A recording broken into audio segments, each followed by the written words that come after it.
मेरी शादी होने से पहले मेरी सास मुझे अपने साथ मेरी शादी का जोड़ा दिलाने बाजार लेकर गई। बाजार में अचानक मेरी तबीयत खराब हो गई और मैं वहीं पर बेहोश हो गई। मेरी सास मुझे हॉस्पिटल लेकर गई। डॉक्टर ने बताया कि मैं माँ बनने वाली हूँ। यह सुनकर मेरी सास मुझे आवारा बदचलन कहने लगी और मुझसे रिश्ता तोड़कर अपने घर चली गई। मुझे नहीं पता था कि मेरे साथ यह सब किसने किया है।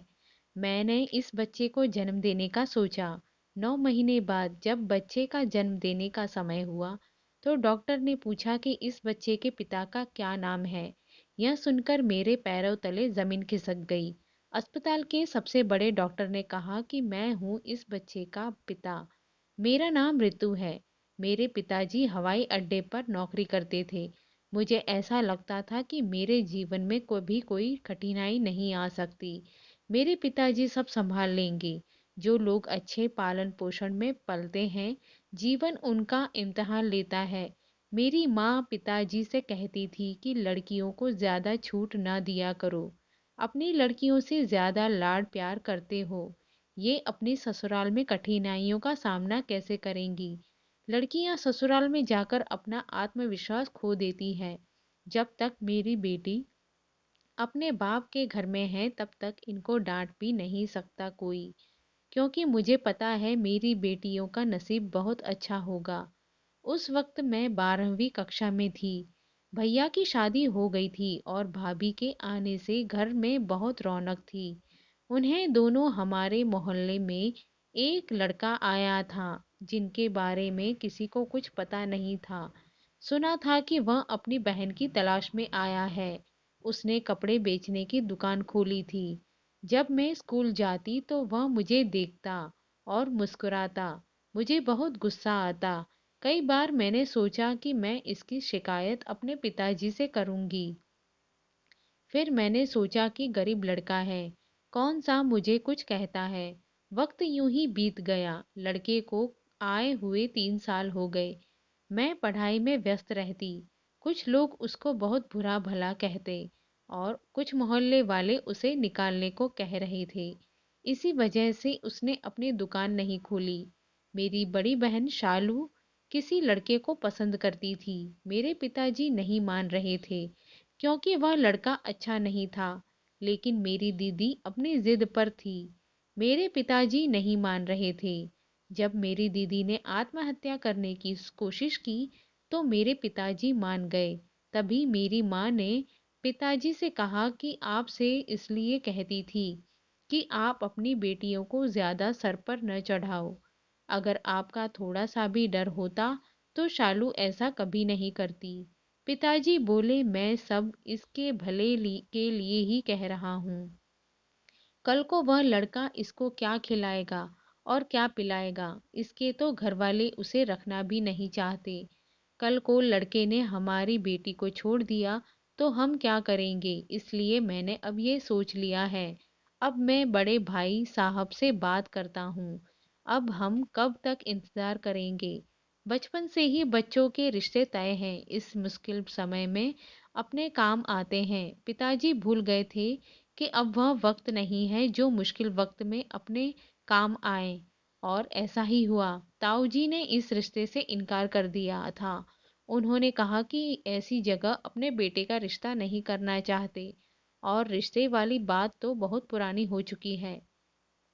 पिताजी का मन टूट चुका था। अब वह चुपचाप रहने लगे थे। दीदी ने घर से भागने की धमकी दी तो पिताजी ने दीदी की शादी उसी लड़के से कर दी जहां वह चाहती थी। शालू दीदी बहुत खुश थी। शालू दीदी बहुत ही खुदगर्ज निकली। उन्होंने ऐसे लड़के को अपने माता पिता के लिए छोड़ा जो बहुत बिगड़ा हुआ था। पता नहीं शालू दीदी ने ऐसे लड़के को कैसे पसंद कर लिया। बच्चों को अपने माता पिता का प्यार क्यों नहीं दिखता, जो खुद भूखे रहते हैं और अपने बच्चों को खिलाते हैं। शालू दीदी जब विदाई हुई तो पिताजी ने कहा था कि आज से हमारा कोई रिश्ता नहीं है। तुमने जिस लड़के के लिए अपने माता पिता को छोड़ दिया, आज से वही तुम्हारा सब कुछ है। मर भी जाओ तो अपने मायके मत लौटना। सब रिश्तेदारों में यही बात हो रही है कि शालू ने अपनी मर्जी से शादी की है। तुम हमारी बहुत बदनामी कर चुकी हो। अब तुम्हारा हमारा कोई रिश्ता नहीं है। पिताजी बहुत परेशान रहने लगे। दीदी शादी के 1 महीने बाद आकर पिताजी से माफी मांगने लगी और कहने लगी कि पिताजी आप मुझे मारते पीटते किसी कमरे में बंद कर देते, लेकिन मेरी शादी उससे ना करते।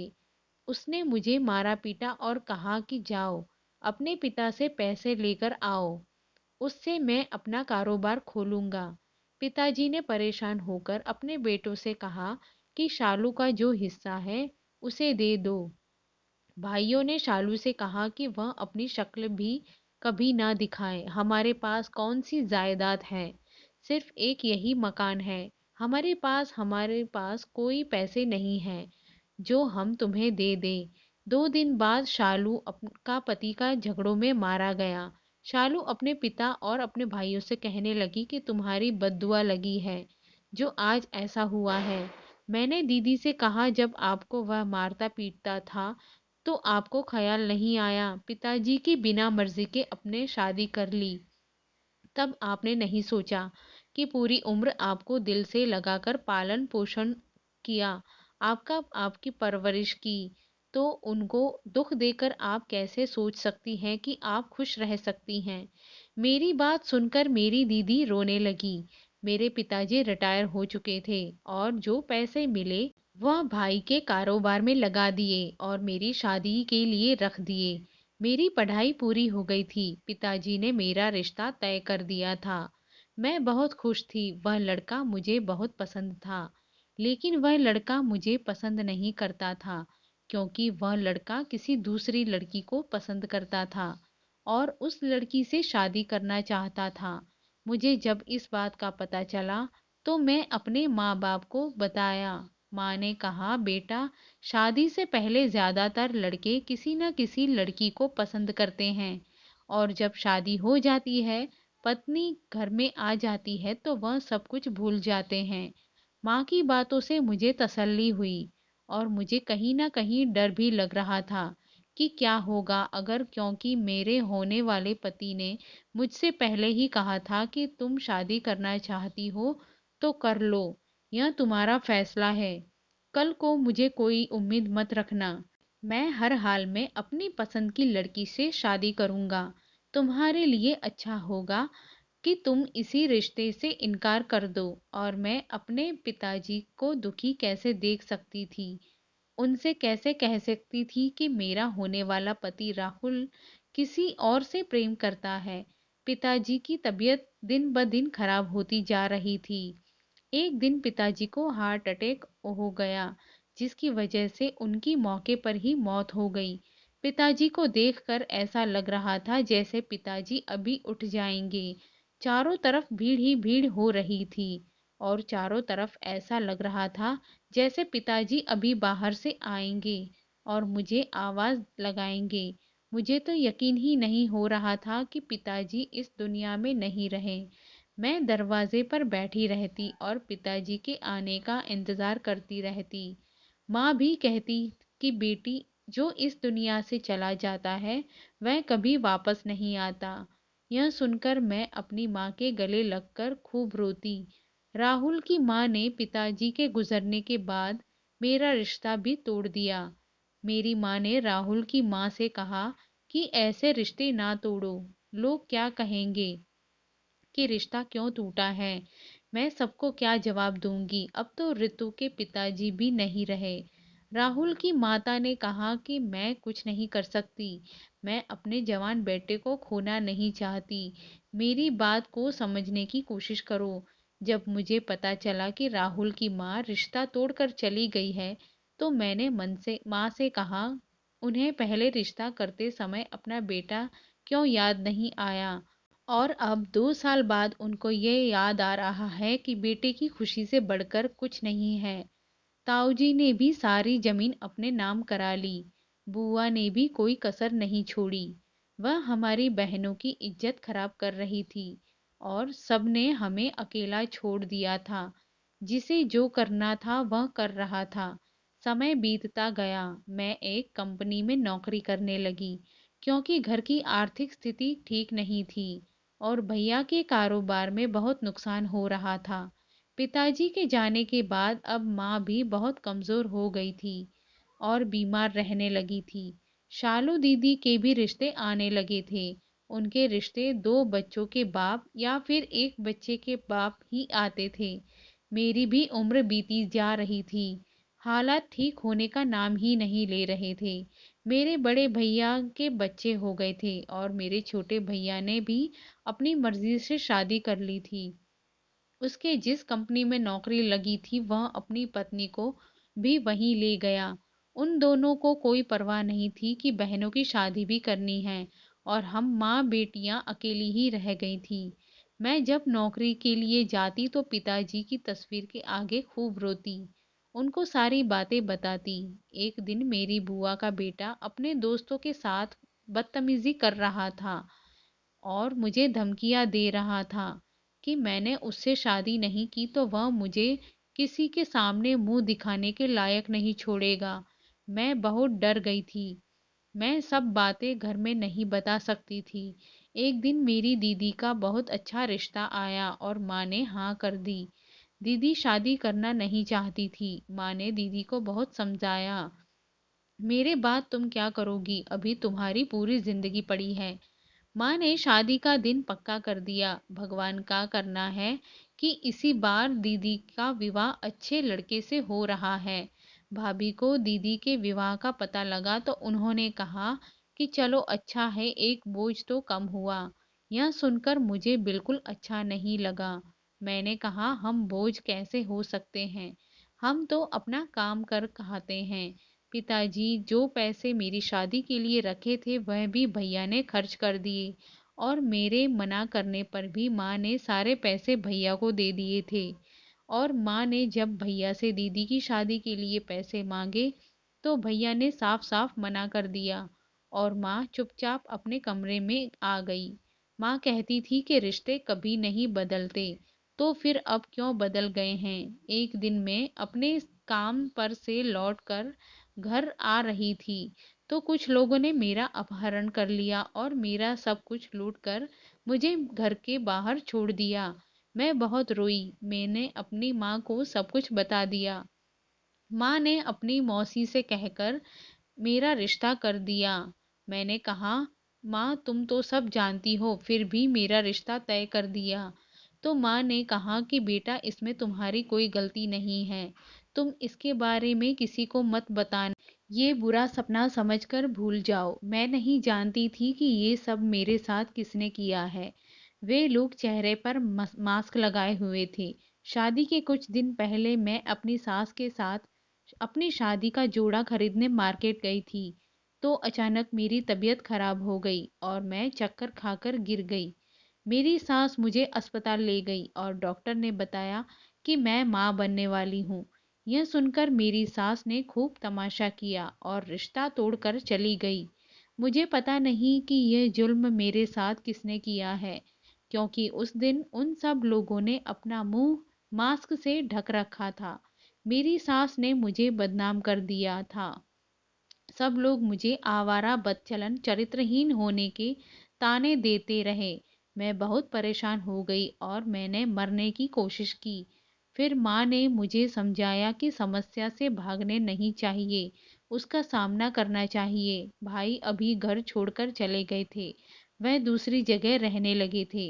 मैंने अब सोच लिया था मैं उन लोगों को सजा दिलवाऊंगी जिन्होंने मेरे साथ ये सब कुछ किया है।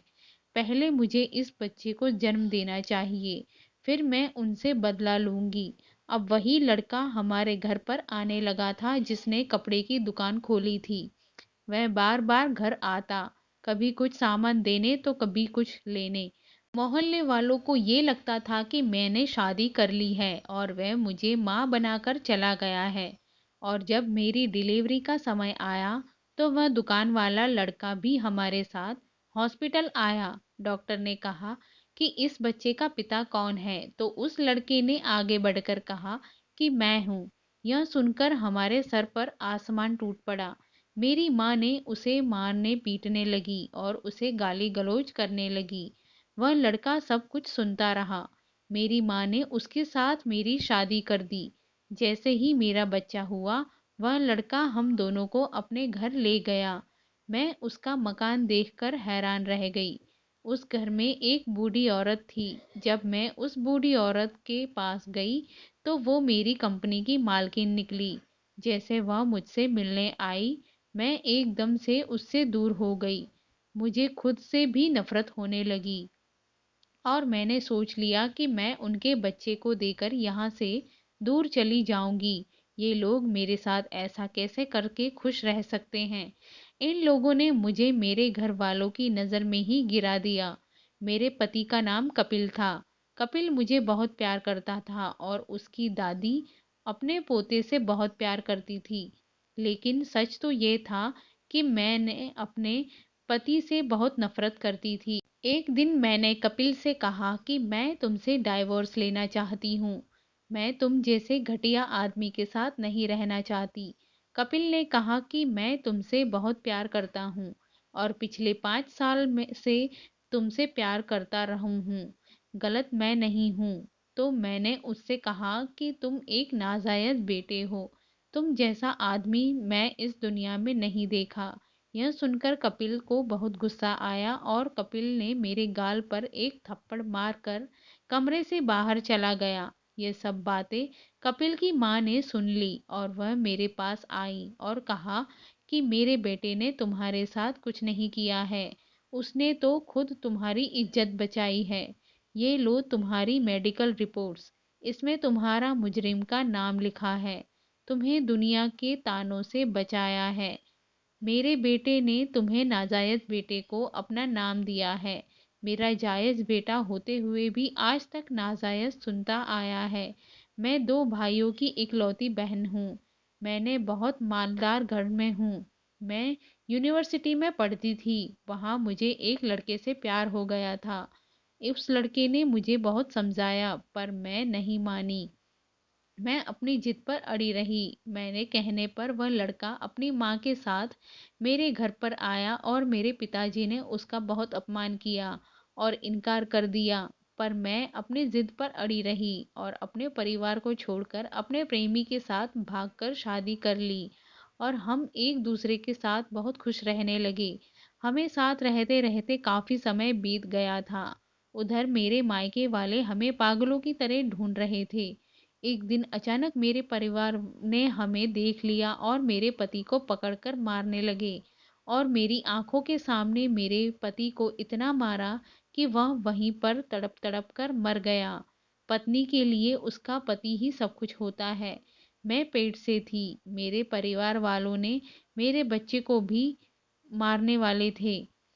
मैंने अपने बेटे को अपनी सहेली के पास छोड़ दिया था। वह उसी के पास रहता था। मैं छुपते छुपाते अपने बेटे से मिलने जाती थी। समय बीतता गया और मेरा बेटा 15 साल का हो गया। एक दिन मेरी सहेली भी मर गई। फिर मेरे बेटे को मैंने सारी सच्चाई पता चल गई। यह सुनकर वह कहीं चला गया और मैं उसे इधर उधर ढूंढती रही और मैं उसे इधर उधर ढूंढती फिरती। 6 साल के बाद जब तुम मेरी कंपनी में जॉब करने आई तो कपिल तुम्हारे पीछे आता था। वह मुझे देखकर वहां से चला गया। मेरा बेटा तुम्हारी वजह से मुझे मिला है। जिस दिन तुम्हारा अपहरण हुआ था उस दिन उसे पता चल गया था। वह भाग भाग कर मेरे पास आया और उसने मुझसे मदद मांगी।